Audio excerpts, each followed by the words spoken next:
Hello বন্ধুরা, আশা করছি সবাই ভালো আছো। আজকে আমরা 2024 সালে তোমরা যারা এএনএম জিএনএম এবং জেনফাস ইউজির পেপার 1 আর পেপার 2 যারা পরীক্ষা দেবে তাদের জন্য বিশাল সুখবর।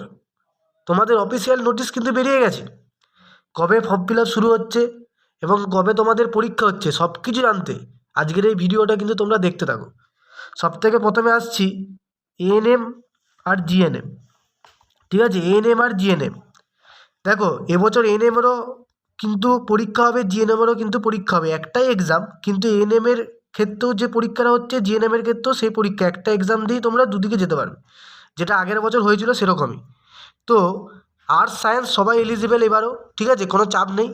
এএনএম জিএনএমের তোমাদের ফর্ম ফিল আপ শুরু হবে মোটামুটি ফেব্রুয়ারি থেকে চলবে মার্চ পর্যন্ত। ঠিক আছে, এই সময়টা কিন্তু অফিসিয়াল নোটিফিকেশনে দেওয়া আছে, পুরোপুরি অথেন্টিক তোমাদেরকে বলছি। ঠিক আছে, আর তোমাদের এএনএম জিএনএমের পরীক্ষা যেদিন হবে সেই তারিখটা হচ্ছে 14/7/2024 তারিখ, সানডে। ঠিক আছে, এই তারিখে কিন্তু তোমাদের পরীক্ষাটা হবে। সবাই ভালো করে প্রিপারেশন শুরু করে দাও। ওকে, এরপরে আমরা আসছি জেনফাস Yuji.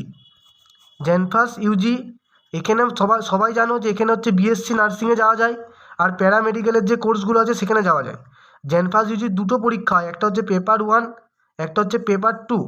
Paper 2 only for BHA, অর্থাৎ ব্যাচেলার অফ হসপিটাল অ্যাডমিনিস্ট্রেশন যারা পড়বে তাদের জন্য এই কোর্সটা। এটা কিন্তু আর্টস এবং সায়েন্স সবাই এলিজিবল। ঠিক আছে, তুমি যে স্ট্রিম থেকে পাস করো না কেন সবাই এলিজিবল বিএইচএতে যাওয়ার জন্য, কিন্তু পেপার 1টা অনলি ফর সায়েন্স। ক্লিয়ার? তো এই পরীক্ষাটাও তোমাদের যে ফর্ম ফিল আপ সেটা কিন্তু ফেব্রুয়ারি মার্চ থেকেই শুরু হবে।